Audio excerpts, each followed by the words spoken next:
প্রিয়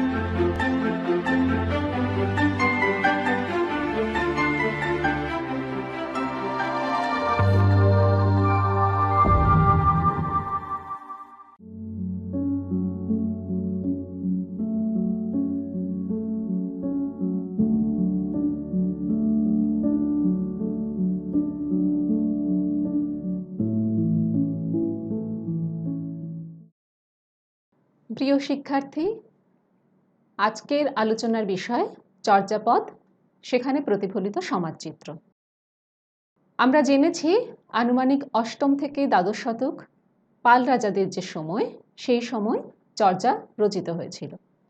এই সুদীর্ঘ সময় বঙ্গভূমির সামাজিক পরিস্থিতিও একতালে মোটেই চলছিল না, কারণ একটি সাম্রাজ্যের উত্থান, পরবর্তীকালে তার পতন, আবার ভিন্ন সাম্রাজ্যের উত্থান, এই সবের মধ্য দিয়ে সাধারণ জনজীবনও তরঙ্গায়িত হয়েছিল। বিভিন্ন সিদ্ধাচার্য যে চর্যাগুলি রচনা করেছেন, সেগুলিও এই দীর্ঘ সামাজিক পটভূমিকার বাইরের কোনো সম্পদ নয়। বিশেষ সাধন গ্রন্থ হলেও তৎকালীন বঙ্গীয় সমাজ জীবনের বেশ কিছু ছবি বিভিন্ন চর্যায় ধরা পড়েছে। তাই আজ আমরা যে উদ্দেশ্য নিয়ে এই আলোচনা করব, প্রথমে আমরা জানব অষ্টম শতক থেকে দ্বাদশ শতকের বঙ্গদেশে শাসন পরিচিতি কেমন ছিল। দ্বিতীয়ত জানব তৎকালীন সামাজিক বর্ণপ্রথা বিষয়টি কেমন ছিল। তৃতীয়ত অর্থনৈতিক পরিস্থিতি এবং সর্বশেষে চর্যাতে প্রতিফলিত সমকালীন সমাজ, সেই সম্পর্কে আমরা বিশদে জেনে নেব। প্রথমে আসি বঙ্গদেশীয় শাসন পরিচিতি। আনুমানিক খ্রিস্টীয় অষ্টম শতক থেকে আনুমানিক খ্রিস্টীয় দ্বাদশ শতক, যেই সময় মূলত এই চর্যাগুলি রচিত হয়েছিল, সেই সময় এই বঙ্গদেশের পরিস্থিতি ঠিক কেমন ছিল। খ্রিস্টীয় চতুর্থ ও পঞ্চম শতকে গুপ্ত বংশের রাজারা বিশাল সাম্রাজ্যের পত্তন করেন। প্রথম চন্দ্রগুপ্ত এবং সমুদ্রগুপ্ত মূলত এই কৃতিত্বের দাবিদার। বঙ্গভূমিও এই সাম্রাজ্যেরই অন্তর্ভুক্ত ছিল। গুপ্তদের বেশ সুস্থিত শাসনকালের পর বঙ্গের উল্লেখযোগ্য রাজা হলেন শিবের উপাসক শশাঙ্ক। যদিও তিনি শৈব, তৎসত্ত্বেও তাঁর সময়েও কিন্তু রাজ্যের সর্বত্র বৌদ্ধ ধর্মের যথেষ্ট প্রসার ছিল, প্রতিপত্তিও ছিল। শশাঙ্কের মৃত্যুর পর হাজার বছর ধরে রাজ্যের অভ্যন্তরীণ অনৈক্য এবং নানা বিবাদের সুযোগ নিয়ে একাধিক বহিঃশত্রুর আক্রমণের মুখে পড়ে এই বঙ্গভূমি, ফলে রাজতন্ত্রও ধ্বংস হয়। সমগ্র দেশের একজন রাজা না থাকার ফলে প্রত্যেকটি নির্দিষ্ট স্থানে যে ক্ষত্রিয় ছিলেন, ব্রাহ্মণ ছিলেন, অথবা সম্ভ্রান্ত কোনো ব্যক্তি ছিলেন বা বণিক ছিলেন, তারা নিজ নিজ অঞ্চল শাসন করছিলেন। ফলে সাধারণের দুর্দশা শেষ ছিল না। ইতিহাসে এই অরাজকতার নাম দেওয়া হয়েছে মাৎসন্যায়। এই পরিস্থিতি কিভাবে নিরসন ঘটানো যায়, তার জন্য সমবেতভাবে সিদ্ধান্ত নেওয়া হয় সর্বজনসম্মতভাবে বৌদ্ধ ধর্ম অবলম্বনকারী এক ব্যক্তি, তার নাম গোপাল, তিনি বঙ্গদেশের রাজা হিসেবে নির্বাচিত হন। এভাবেই পাল সাম্রাজ্যের পত্তন ঘটে আনুমানিক 750 খ্রিস্টাব্দে, এবং এই গোপালের হাত ধরে রাজ্যে ক্রমে ক্রমে সুখ, শান্তি, সমৃদ্ধি ফেরে। পরবর্তী পাল রাজাদের সময় রাজ্যের বিস্তার ঘটে, বৃহৎ বৌদ্ধ বিহার স্থাপিত হয়, শিক্ষা কেন্দ্রেরও প্রতিষ্ঠা হচ্ছে এমন খোঁজ মেলে, সেখানে বহু শিক্ষার্থীর আগমনও ঘটে। 400 বছর পর অবশেষে বিভিন্ন আক্রমণে এই সাম্রাজ্যের পতন ঘটে আনুমানিক 1140 খ্রিস্টাব্দে। এরপরে দেখা যায় যে বঙ্গদেশ ক্রমে বর্ম রাজত্ব, পরে ব্রহ্ম ক্ষত্রিয় অর্থাৎ পূর্বে ব্রাহ্মণ, পরবর্তীকালে ক্ষত্রিয়, এই ধর্মে দীক্ষিত বা অনুসৃত সেন রাজারা তাঁদের রাজত্ব প্রতিষ্ঠা করেছেন। এরপরে যখন তুর্কি আক্রমণ ঘটে, তখন আমরা সেই পর্যায়ে যাব না, তার কারণ চর্যার রচনাকাল সেই পর্যন্ত বিস্তারিত হচ্ছে না। এখন সামাজিক ইতিহাসে বর্ণপ্রথা একটি গুরুত্বপূর্ণ বিষয় ভারতবর্ষে ঘটেছিল। ভারতবর্ষের ইতিহাসে আমরা দেখেছি আর্য আমল থেকেই বর্ণাশ্রম প্রথার জন্ম হয়েছিল এবং ক্রমে তার প্রসার ঘটেছিল। আর্য হিন্দুদের পাশাপাশি বৌদ্ধ এবং জৈন ধর্ম যারা অবলম্বন করেছিলেন তারাও কিন্তু এই বিষয়টি মেনে নেন। উচ্চবর্ণ এবং অন্তজ বর্ণের মিশ্রণে যে নানা রকম বর্ণ, উপবর্ণ, সংকর বর্ণ তৈরি হয়েছিল, ভারতবর্ষের সর্বত্র এদের বৈশিষ্ট্য কিন্তু এক ছিল না। ফলে এদের সঙ্গে ঠিক কেমন ব্যবহার করলে তা শাস্ত্রসম্মত হবে তার সামগ্রিক কোনো ব্যাখ্যা কোনো স্মৃতিগ্রন্থে লেখা নেই। বিশেষ করে বঙ্গদেশের চর্যার সমকালে এমন কোনো স্মৃতিগ্রন্থ রচিত হওয়ার খবর না মেলায় সমকালীন বর্ণপ্রথার ছবি খুঁজে বের করতে গেলে আমাদের সেই একমাত্র ভরসা চর্যা। এই যে বঙ্গদেশে বৌদ্ধ ধর্ম অবলম্বী রাজারা রাজত্ব স্থাপন করলেন, তাদের সময়েও সমাজে সেই পূর্ব প্রতিষ্ঠিত ব্রাহ্মণ্য আধিপত্য বজায় ছিল। বৌদ্ধরা বেদ বিরোধী ছিলেন, কিন্তু তারা সমস্ত রাষ্ট্রীয় এবং সামাজিক ক্ষেত্রে ব্রাহ্মণের প্রতিষ্ঠা এবং সম্মান যে সর্বাগ্রে সেই বিষয়টি মেনে নিয়েছিলেন।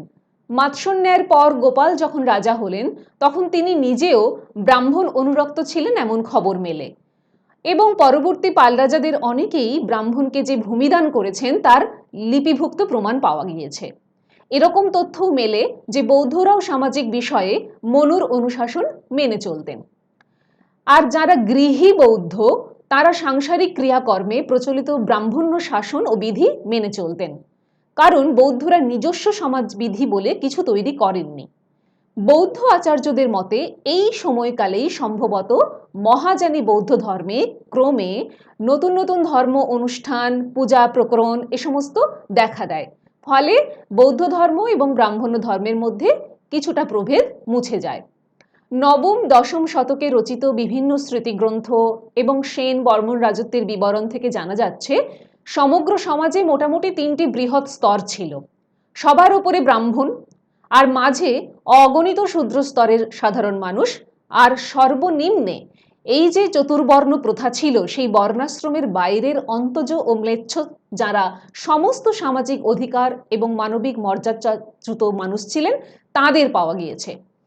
এখন এই সময়ের অর্থনৈতিক পরিস্থিতি কেমন ছিল? কারণ সামাজিক বর্ণপ্রথা সবসময় নিয়ন্ত্রণ করত এই অর্থনৈতিক পরিস্থিতিকেও।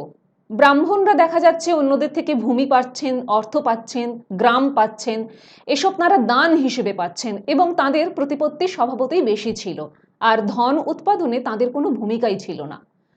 আর বণিকরা ছিলেন বৈশ্য অথবা শূদ্র। সপ্তম শতক থেকে তাদের ক্রমে সামাজিক মান কমতে থাকে, কারণ সপ্তম শতকের পূর্বে শিল্প, ব্যবসা, বাণিজ্য এগুলিই ছিল বঙ্গভূমির ধন উৎপাদনের প্রধান উৎস।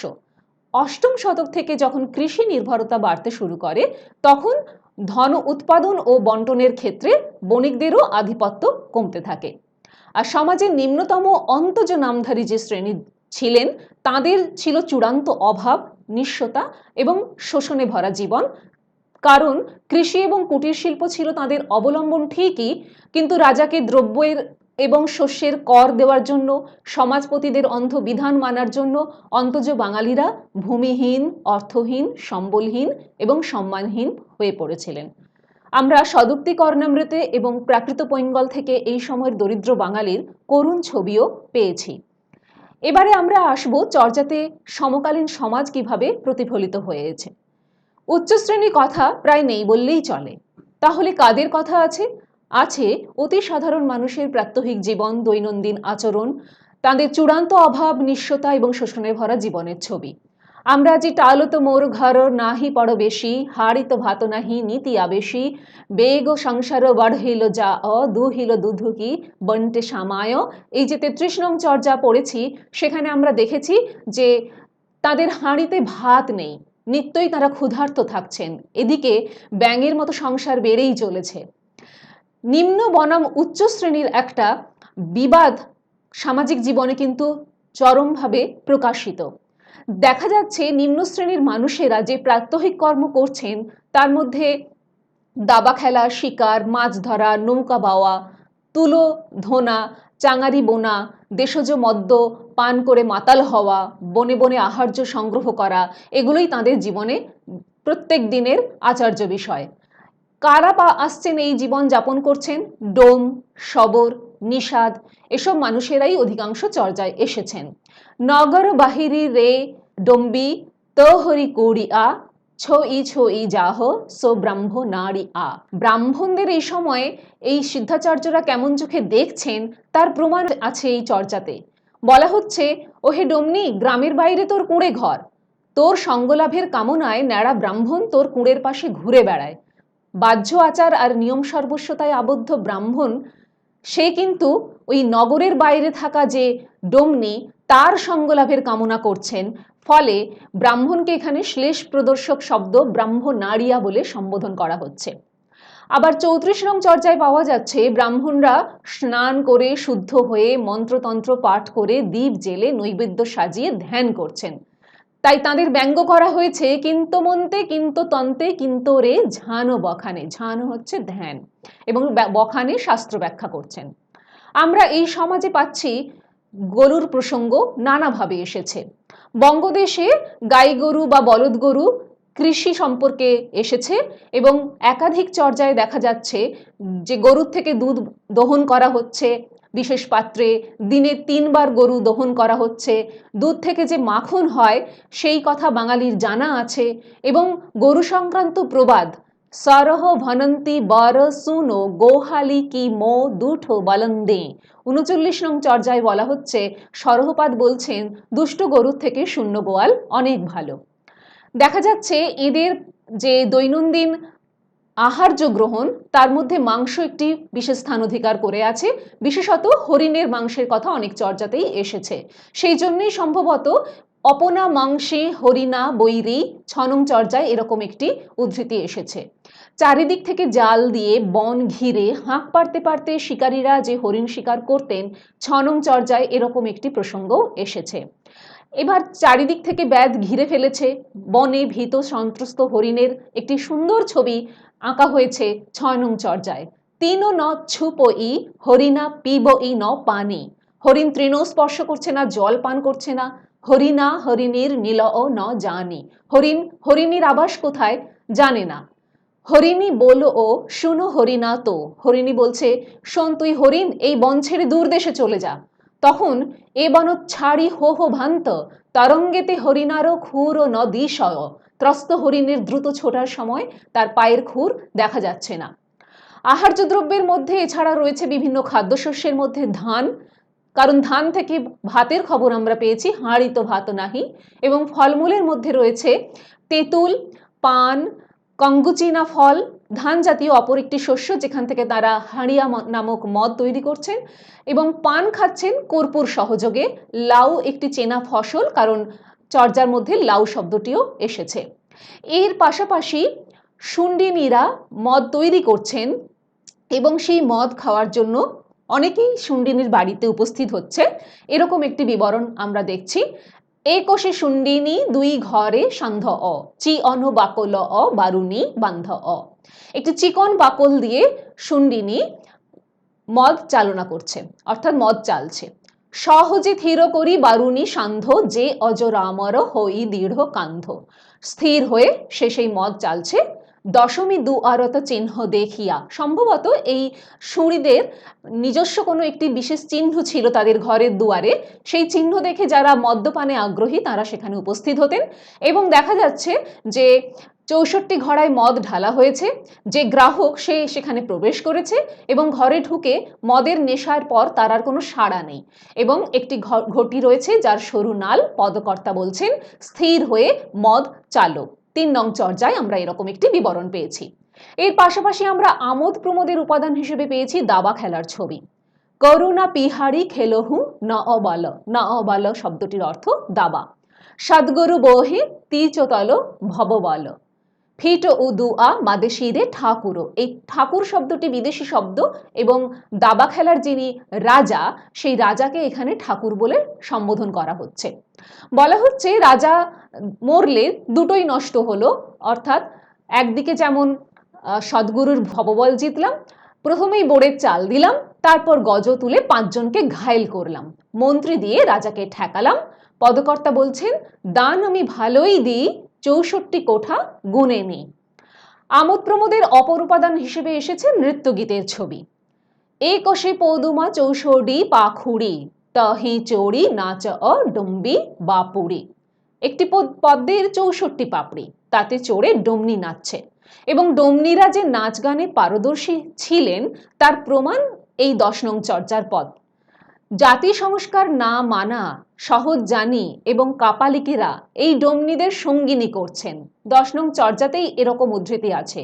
এ প্রসঙ্গে উল্লেখযোগ্য আরেকটি চর্যা 18 নম্বর পদ। কঈশনি হালো ডম্বি তোহরি ভাভরি আলি, হ্যাঁ রে ডম্বি তোর তো আশ্চর্য চাতুরি, অস্তে কুলিন জন মাঝে কাবালি। একদিকে তুই কুলিনদের, আরেকদিকে কাপালিকদেরও তুই প্রবেশ করিয়ে নিয়েছিস। তো ডম্বি তো আগলি নাহি ছিনালি, এই ডমনিদের থেকে আর বেশি বড় ছিনালি আর কেউ নেই, এমনটাই কিন্তু এই 18 নং চর্যায় উল্লেখ করা হচ্ছে।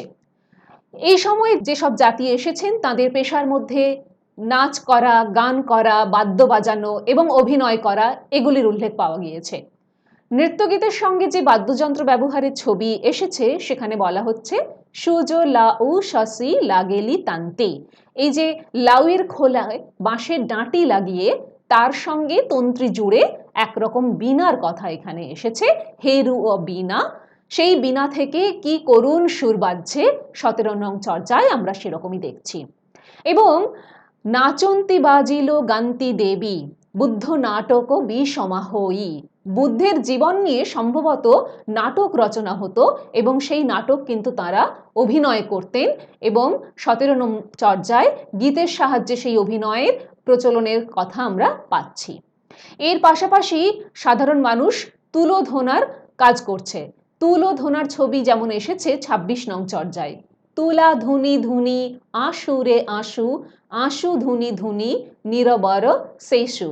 অর্থাৎ তুলো ধোনার পরে সেটাকে আঁশে পরিণত করা হয়েছে, তারপর সেই আঁশকে আরো ধুনে শেষ পর্যন্ত তাকে ব্যবহারযোগ্য করা হয়েছে। এবারে আসবো লোকায়ত সমাজে কেমন করে বিবাহ যাত্রা হতো। এই বিবাহ যাত্রার সুন্দর ছবি আছে 19 নং চর্যায়। সেখানে দেখা যাচ্ছে যে কানহর ডম্বিকে বিবাহ করার জন্য যাচ্ছেন। ডম্বি বিবাহী আ অহারিও জাম, যৌতুকে কি ও আনুতু ধাম। দুন্দুভি শব্দে জয়ধ্বনি তুলে কাহ্নপাদ ডম্বিকে বিয়ে করতে চললেন। ডমনিকে বিয়ে করে তিনি জাত খুইয়েছেন, কিন্তু বলছেন তিনি খুব ভালো যৌতুক পেয়ে সেই ক্ষতি পূরণ করে ফেলেছেন। এরপর বিবাহের পর তাঁদের দিবারাত্র কাম প্রসঙ্গেই কেটে যাচ্ছে। অর্থাৎ সমাজে যৌতুক প্রথার যে প্রচলন ছিল তার খবরও আমরা এই পদে পেয়ে গেলাম। বিবাহ চিত্রের মধ্যে আরো পাচ্ছি বাসর ঘরে 3 ধাতু নির্মিত খাটে বর বধূকে বক্ষে স্থান দিয়ে বাসর রাত কাটাচ্ছেন। 28 নং চর্যা সেরকমই প্রমাণ দিচ্ছে। বর আবার কর্পূর দিয়ে পান খাচ্ছেন। হি ও তাঁবলা মহাসুহে কাপুর খাই, এমনটাও এসেছে 28 নং চর্যায়। নারীরা কেমন আভরণ সজ্জিত হতেন, বিভিন্ন গহনার ব্যবহার করতেন রমণী সমাজ। হাথেরে কাঙ্কন মা লেউ দাপন। এই যে কাঙ্কন বা কাঙ্কান এই শব্দটি বারবার ফিরে ফিরে এসেছে। ঘণ্টা নেউর, যা বাজন নুপুর আসলে, মুক্তাহার, কুণ্ডল এগুলি দৃষ্টান্ত পাওয়া যাচ্ছে। আবার প্রাকৃত রমণীরা কখনো কখনো ময়ূরপুচ্ছকে পরিধান হিসেবে গ্রহণ করছেন। গলায় তারা ফুলের মালা, গুঞ্জার মালা দিচ্ছেন, কানে তারা ফুলের অলঙ্কার পরছেন। আবার বারবার আয়নারও প্রসঙ্গ এসেছে তাদের ব্যবহার্য দ্রব্য হিসেবে, যেমন মরু মরিচি গন্ধন ইরি দাপন প্রতিবিম্ব জয়ীষা, দর্পণে যেমন প্রতিবিম্ব পড়ে সেরকম। আমরা দেখেছি গার্হস্থ্য জীবনে একই সঙ্গে একটি যৌথ পরিবার, শ্বশুরা, শাশু, ননন্দ এবং শালী, এরা সকলে মিলে বহুরা বধূর সঙ্গে সংসার করছে। আমরা আগেই 2 নং চর্যা পেয়েছি, শ্বশুরা নিদ গেল বহুরি জাগ। এছাড়া এই সংসারে যে স্ত্রীর বোন শালী তিনিও থাকতেন, সেরকম একটি নিদর্শন এসেছে 11 নম্বর চর্যায়। এরা সন্তান প্রসবের সময় যে আতুর ঘরের আয়োজন করতেন সেরকম প্রমাণ আছে 20 নম্বর চর্যায়। সেখানে বলা হয়েছে ফেটলি ও মা এ অন্ত উড়ি চাহি, অন্ত উড়ি হচ্ছে আতুর। এছাড়া সমাজে ছিচকে চোরের উপদ্রব ছিল। এই 2 নং চর্যাতেই আমরা দেখেছিলাম যে কানেটো চৌরি নিল অধরাতে, শ্বশুরা নিদ গেল বহুরি জাগয়, কানেটো চোরে নিল কাগই মাগই। এই যে কানের অলঙ্কার বধূটির রাতের বেলা শ্বশুরমশাই যখন নিদ্রা গিয়েছেন, বধূটি জেগেছিলেন, তখন তার কানের অলংকার কোনো এক সময় কোনো এক চোর এসে সেটি লুট করে নিয়ে গেছে। শুধু ছিচকে চুরি নয়, পাশাপাশি সমাজে কিন্তু জলদস্যুদের আক্রমণও যে ছিল, সেই উপদ্রবের কথাও কিন্তু এখানে রয়েছে। ঘোষক-উপাদের চর্যায় ৪৯ নং চর্যায় আমরা দেখেছি যে বঙ্গভূমির যে নদীপথ, সেখানে সেই নদীপথে জলদস্যুরা উপদ্রব ঘটাতেন। বাজ নাব পাড়ি আ খালে বাহিউ অদ দঙ্গালে ক্লেশ লুড়িউ সোনত রু ও মোর কিম্পি নথাকিউ চৌকৌড়ি ভান্ডারো মোর লইয়া শেষ জি অন্তে মইলে নাহি বিশেষ। পদ্মায় বজ্রনৌকা পাড়ি দিয়ে বেয়ে চলছে, তখন জলদস্যুরা তার সব লুট করে নিয়েছেন। তার সোনা, তার রূপা কিছুই থাকছে না, সর্বস্ব কেড়ে নিয়েছে।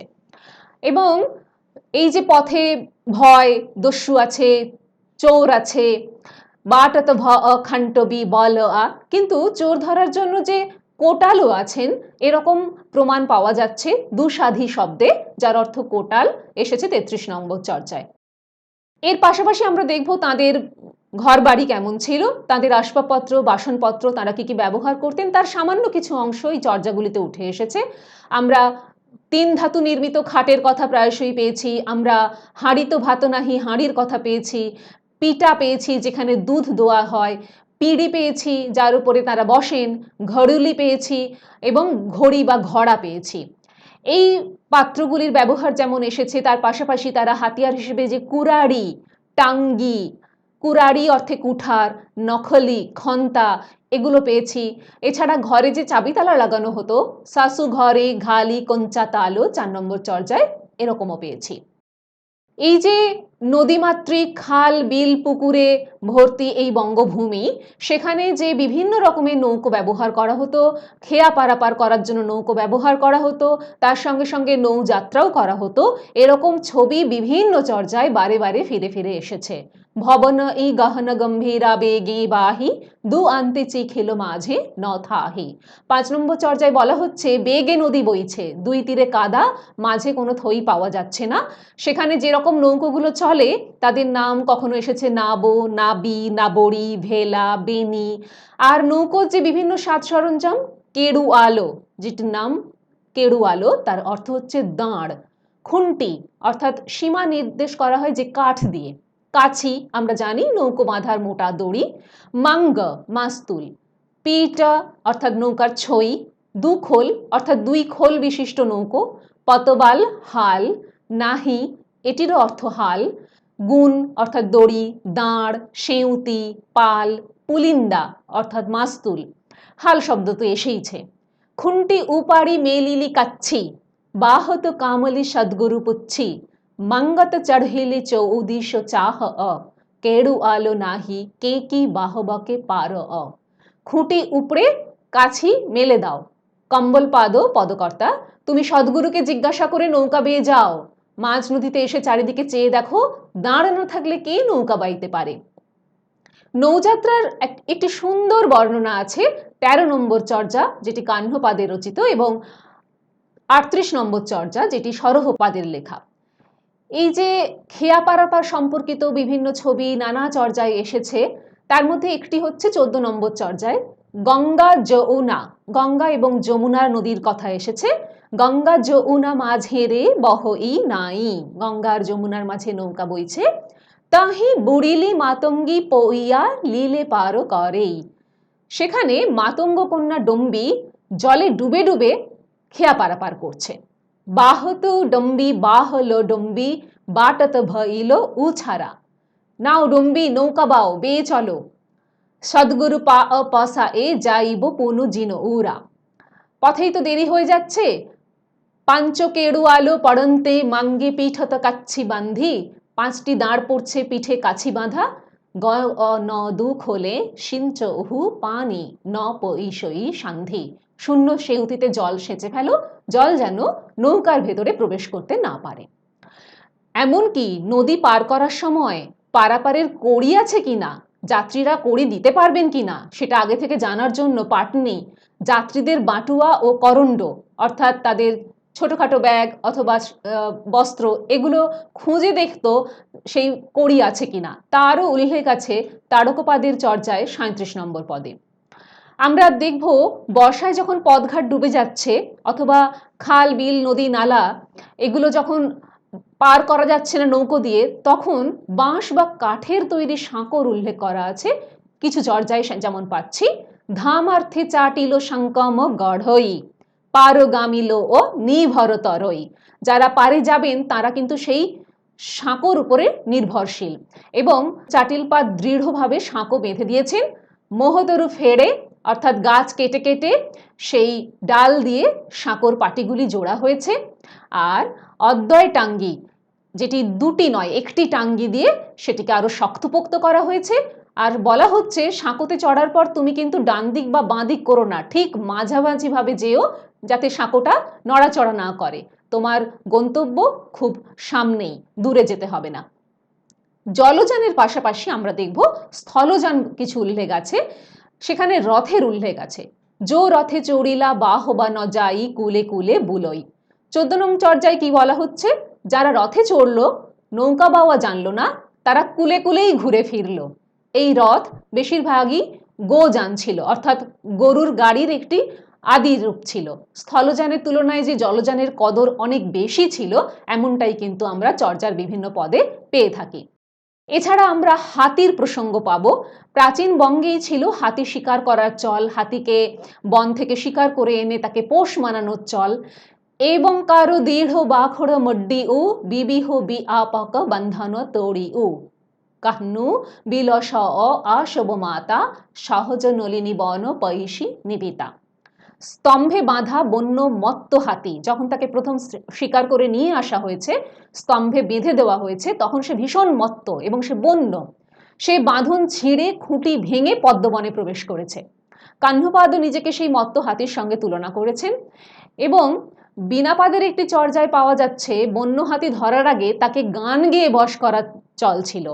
আলি কালি বেনি সারি শুনি আ গবর সমরস সন্ধি গুনি আ। আমরা এবার ফিরে দেখব যে এই চর্যাতে বিশেষ করে একটি আদিবাসী জাতি যারা শবর নামে পরিচিত, তাদের জীবনযাত্রার অনেকটা বড় বিবরণ কিন্তু পদকর্তারা দিয়েছেন। বিশেষ করে যেমন শবরপাদের দুটি চর্যায় এর বিশদ উল্লেখ আছে। অনেকেই মনে করেন শবরপাদ নিজে হয়তো শবর ছিলেন, তাই তিনি এত বিশদে এদের জীবনযাত্রার উল্লেখ করেছেন। ऊंचा ऊंचा पाबत তাহি বসই শবরী বালি। এক শবর কন্যা, সে অনেক উঁচু উঁচু পর্বত, তার উপরে সে ঘর বেঁধে বাস করে। মোরঙ্গি পিচ্ছ পরনহীন সবরি গিবত গুঞ্জরি মালি। আমরা একটু আগেই আলোচনা করেছি যে প্রাকৃত বালারা তারা অনেক সময় ময়ূরপুচ্ছ তাদের বেশ হিসেবে পরিধান করছেন, গুঞ্জার মালা তারা গলায় ধারণ করছেন। এখানেও কিন্তু সেই ব্যাখ্যাই পাওয়া গেল। নানা তরবার মৌলিল রে গনত লাগেলি ডালি। যে সেখানে যে বড় বড় গাছ আছে তারা ক্রমশ মুকুলিত হচ্ছে এবং তাদের ডালপালা উঁচু হতে হতে আকাশ ছুঁয়ে যাচ্ছে। একেলি শবরী এ বন হিন্ডই কর্ণকুণ্ডল বজ্রধারী। আর একলা এই শবর কন্যা এই বনের মধ্যে সে নিজেকে কেমন ভাবে সাজিয়েছে না, কানে সে কুণ্ডল গহনা ধারণ করেছে এবং সেখানে সে খেলে বেড়ায়। তি ও ধা উ খাটো পাড়িলা শবর মহাসুহে সেজি ছাইলি। এবার শবর এসেছেন। শবর 3 ধাতুতে তৈরি খাট, সুন্দর করে সেখানে শয্যা পেতে সেই শবরীর সঙ্গে সেখানে মহাসুখে কাটাচ্ছে। শবর ভুজঙ্গ নৈরামণি দারি পেম্ভ রাতি পোহাইলি। তারা যে মহাসুখে রাত কাটিয়েছে তার প্রমাণ পাওয়া যাচ্ছে। হি তা বলা মহাসুহে কাপুর খাই, এবং সেই শবর কর্পূর দিয়ে মহাসুখে পান খাচ্ছে। উমত সবর গরু আরোষে গিরিবার সিহর সন্ধি সই সন্ত সবর লড়িব কৈসে। কিন্তু শেষ পর্যন্ত দেখা যাচ্ছে এই মহাসুখের সংসার ছেড়ে কোনো একদিন ক্রুদ্ধতা বশত এই শবর তার সেই ঘর গৃহস্থালী ছেড়ে রাগে উন্মত্ত শবর কোথায় চলে যাচ্ছে? পাহাড় চূড়ায় এক গুহাতে। এবং সেখানে সে থাকছে। 28 নম্বর চর্যায় যেমন আদিবাসী শবরদের দীর্ঘ জীবনযাত্রার বিবরণ পেয়েছি, তার পাশাপাশি 50 নং চর্যাতেও একইভাবে সেই শবরদের জীবনযাত্রা এসেছে। মহাসুহে বিলশান্তি শবর লইয়া শুনো মেহেলি। এই যে শবর মহাসুখে শবরীকে নিয়ে দিন যাপন করে, সেই বাড়ির পাশে কপাসু ফুটিলা, কার পাশ ফুটেছে? তৈলা বাড়িরও পাশেরও জন্হা বাড়ি উ এলা, যখন জ্যোৎস্না ওঠে তখন সব অন্ধকার দূর হয়ে যায়। ফিটেলি অন্ধারি রে আকাশ ফুলিয়া, কঙ্গুচিনা পাকেলা রে শবরা শবরী মাতেলা। পাশের ক্ষেতে কঙ্গুচিনা ফল পেকেছে। এই কঙ্গুচিনা ফল আমরা আগে উল্লেখ করেছি ধান জাতীয় এক শস্য, দানা শস্য। তারা তাকে পচিয়ে মদ তৈরি করে সেইটা খেয়ে শবরী নেশায় মত্ত হয়ে থাকে এবং বাড়ির পাশে শিয়ালিকে কাঁদতে শোনা যায়। এই যে শিয়ালি, তার পাশাপাশি ছিল ইঁদুরের উপদ্রব। নিশ্রি অ অন্ধারি মুস ও চারা, অর্থাৎ ইঁদুরের বাচ্চা, তারা রাতের অন্ধকারে ঘুরে বেড়াচ্ছে। অমিও ভখ অ মুষা কর অ আহারা, অমৃত ভক্ষক সেই মুশিককে আহার করছে। মার রে জইয়া মুসা পবনা, ওই মুশিককে মারতে বলা হচ্ছে যেন তুট অ অবনা গবনা, যাতে তার আনাগোনা বন্ধ হয়। আমরা এবার এই যে আলোচনা থেকে যে সমস্ত সম্ভাব্য প্রশ্নের মুখোমুখি হতে পারি সেগুলো নিয়ে আলোচনা করব।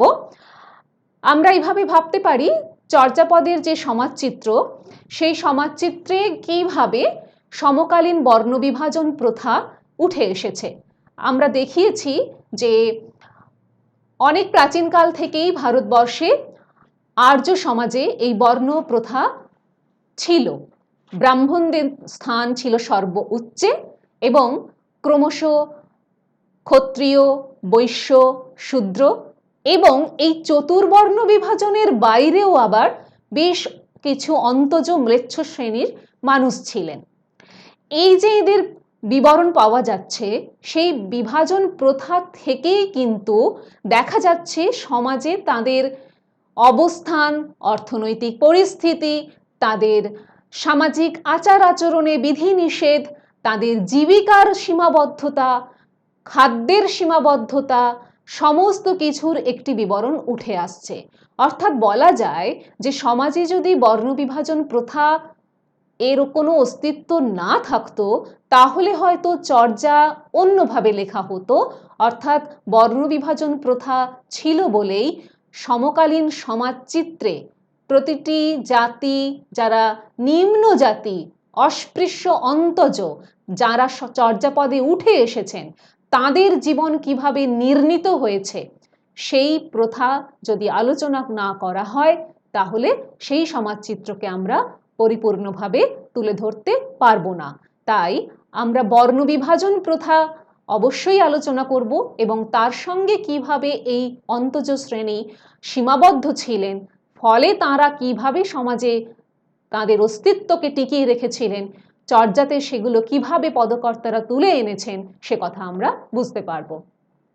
দ্বিতীয়ত, চর্যাগুলিতে যে সমস্ত জাতির পরিচয় উঠে এসেছে, আমরা বলেছি যে মূলত অন্তজ, নিষাদ, শবর, এই সব জাতি উঠে এসেছেন, তাদের পরিচয় আমরা কেমনভাবে পাচ্ছি, অর্থাৎ তাদের জীবনযাত্রা কেমন ছিল। আমরা দীর্ঘ আলোচনা করেছি তাদের ঘর বাড়ি, তাদের আসবাবপত্র, তাদের আহার্য বস্তু, তাদের ব্যবহার্য বস্তু, তাদের পরিবহন ব্যবস্থা এবং তার সঙ্গে সঙ্গে তারা যে উচ্চ ব্রাহ্মণ্য শ্রেণীর থেকে কতটা দূরত্বে বজায় রেখে তারা বাঁচতেন, সেই পরিচয়ও আমরা পেয়েছি। কারণ তাদের কাছে ব্রাহ্মণ্য জাতির যে অনুসৃত জীবন আচরণ, সেগুলো কিন্তু কোথাও ব্যঙ্গের মুখে, শ্লেষের মুখে পড়ছে, কারণ তারা বিবিধ সামাজিক সীমাবদ্ধতা এবং ধর্মীয় আচরণের সীমাবদ্ধতার সম্মুখীন। তাই যে সমস্ত জাতির নাম আমরা চর্যাগুলিতে পেয়েছি, সেই জাতি কিভাবে তারা জীবনযাপন করতেন, সেই পরিচয় আমরা চর্যা অবলম্বনেই তুলে ধরব। এর পাশাপাশি বিভিন্ন যে পেশার কথা আমরা চর্যাতে পেয়েছি, সেই পেশাগুলির কথাও কিন্তু আমরা বিস্তৃতভাবে আলোচনা করেছি। সেখানে যেমন একটা পেশাগত দিক থেকে বিভাজন ছিল, তার সঙ্গে সঙ্গে তাদের জীবন ধারণেও যে সেই পেশার কেমন প্রভাব পড়েছিল, অর্থাৎ তাদের দারিদ্র্যের কথা, তাদের হাঁড়িতে ভাত থাকছে না, তাদের পেশা যে খুব একটা তাদের সচ্ছলতা এনে দিচ্ছে তা কিন্তু নয়, সবাই যে খুব সচ্ছল পেশাও পাচ্ছেন তাও কিন্তু নয়, তারা যে নগরের ভেতরে অবস্থান করতে পারেন না, তাদের যে নগরের বাইরে উঁচু টিলার উপরে ঘর বেঁধে বাস করতে হয় এবং একেবারেই ভূমিজ সম্পদের ওপর তাদের নির্ভর করতে হয়, সেই ভূমিজ সম্পদ তাদের যতটুকু পেশার সুযোগ দিতে পারে তার ওপরেই যে তারা নির্ভর করে জীবন চর্চা করে চলেছেন, সেই খবর কিন্তু চর্চা আমাদের দিয়েছে। এর পাশাপাশি পুরুষদের সঙ্গে সঙ্গে নিম্ন শ্রেণীর নারীদের অবস্থানও কিন্তু চর্চার মধ্যে বারবার উঠে এসেছে। আমরা ডম্বিনীর কথা পেয়েছি, আমরা শুণ্ডিনীর কথা পেয়েছি, আমরা শবর বালিকার কথা পেয়েছি। এই নিম্ন শ্রেণীর নারীদের নানাভাবে ব্যবহার করা হতো উচ্চ শ্রেণীর পুরুষদের দ্বারা, তার চিত্রও আমরা পেয়েছি। অর্থাৎ যখন শুণ্ডিনী নারী তিনি মদ তৈরি করছেন, তার গৃহে যে উচ্চ শ্রেণীর পুরুষও প্রবেশ করছেন তার খবর যেমন আছে, তেমনি ডমনি যখন নৃত্যগীতে পারদর্শিতা দেখাচ্ছেন তখন যে উচ্চ শ্রেণীর মানুষও এসে সেই নাচ গানে মুগ্ধ হয়ে ডমনিকে তার সঙ্গিনী করার জন্য, তার কামনার অংশ করার জন্য কোথাও একটা উৎসুক হচ্ছেন, সেই খবরও আমরা পেয়েছি। সুতরাং নারীদের এখানে, অন্তজ নারীদের যে বিশেষ সম্মানের চোখে দেখা হচ্ছে না, তাদের যে ভোগের বস্তু হিসেবে, আমোদ প্রমোদের উপকরণ হিসেবেও ব্যবহার করা হচ্ছে, তার খবরও কিন্তু আমরা চর্চার মধ্যে পেয়েছি। আমরা দুই প্রকার পরিবহন ব্যবস্থার কথা বলেছি এই চর্চায় যা উঠে এসেছে। একটি হচ্ছে নদীমাতৃক বঙ্গদেশে বিভিন্ন নদী কেন্দ্রিক যে নৌযাত্রা, তার যে জলযান, তার যে বিভিন্ন সাজ সরঞ্জাম, তার কথা যেমন উঠে এসেছে, তার পাশাপাশি এই যে বলদে টানা গাড়ি, তাকে যে রথ বলে উল্লেখ করা হচ্ছে, সেই স্থলযানের কথাও উঠে এসেছে। সুতরাং এই পরিবহন ব্যবস্থার কেমন চিত্র চর্চাতে উঠে এসেছে তাও একটি আলোচনার বিষয় অবশ্যই হতে পারে। এর পাশাপাশি আমরা পেয়েছি লোকায়ত সমাজে বিবাহ প্রথা কেমন ছিল। এখানে দেখা যাচ্ছে বিবাহ কিন্তু উচ্চ এবং নিম্ন শ্রেণীর মধ্যেও ঘটছে, অর্থাৎ উচ্চ শ্রেণীর পুরুষ কিন্তু নিম্ন শ্রেণীর নারীকে বিবাহ করছেন, তারা জাত খোয়াচ্ছেন সেটাও স্বীকার করছেন, অর্থাৎ এক্ষেত্রে তাদের কোনো বিধিনিষেধ কাজ করছে না, তারা ডমনিকে বিবাহ করছেন এবং সেই বিবাহ যথেষ্ট উচ্ছলতার সঙ্গে দুন্দুভি বাজিয়ে করতে যাচ্ছেন। এবং সেই বিবাহ কেন করছেন না, নিম্ন শ্রেণীর বিবাহ করলে তার যে জাত গেল, উল্টো দিকে তিনি যে বিপুল পরিমাণ যৌতুক লাভ করবেন, সেইখান থেকে তার যে লাভ হচ্ছে সেই অর্থনৈতিক লাভের দিকটাও কিন্তু তারা খেয়াল রাখছেন। অর্থাৎ বিবাহ প্রথার মধ্যে পাশাপাশি একটি অর্থনৈতিক পরিস্থিতির কথাও উঠে আসছে, যৌতুক প্রথা। এর পাশাপাশি সেই বিবাহ প্রথার মধ্যে তারা যে তিন ধাতুর তৈরি নির্মিত, অর্থাৎ বেশ একটি উচ্চ অবস্থা সম্পন্ন পুরুষ যখন বিবাহ করছেন তিনি যথেষ্ট সুন্দরভাবে তার খাট, তার বিছানা সেগুলো সজ্জিত করছেন, তার পাশাপাশি বিবাহের সময় তারা কর্পূর দিয়ে পান সাজিয়ে সেই পান তারা ভক্ষণ করছেন, সেই কথা উঠে এসেছে। এর পাশাপাশি এই যে প্রাচীন অন্তজ বাঙালি, আমরা যদি সমস্ত ছবিটা মিলিয়ে একসঙ্গে তৈরি করি, যে এই যে আমরা বলছি প্রথম থেকে যে বর্ণ বিভাজন কেমনভাবে তাদের প্রভাবিত করেছিল, কোন কোন জাতি এখানে চর্চাতে মূলত উঠে এসেছেন, তাদের জীবনের পেশা কী ছিল, তাদের জীবনে নারীদের অবস্থান কেমন ছিল, তাদের পরিবহন ব্যবস্থা কেমন ছিল, তাদের বিবাহ প্রথা কেমন ছিল, কোন কোন ফসলের উল্লেখ পাচ্ছি, কোন কোন প্রাণীর উল্লেখ পাচ্ছি, কোন কোন আসবাবপত্র অথবা খাদ্যদ্রব্যের উদাহরণ পাচ্ছি, এই সমস্ত কিছু মিলিয়ে সামগ্রিকভাবে একটি সামাজিক পরিস্থিতিও কিন্তু এই চর্চা আমাদের সামনে তুলে ধরে, যা কিনা অন্তজ বাঙালির সমকালীন সামাজিক পরিস্থিতিকেই চিহ্নিত করে। আমরা এইভাবে আমরা সমগ্র চর্যা পদগুলির সমকালীন সমাজচিত্রকে আলোচনা করতে পারি। আমাদের বেশ কিছু সহায়ক গ্রন্থাবলী এক্ষেত্রে অবশ্যই পথপ্রদর্শক হতে পারে। আমরা এই আলোচনা এখানেই শেষ করলাম। ধন্যবাদ।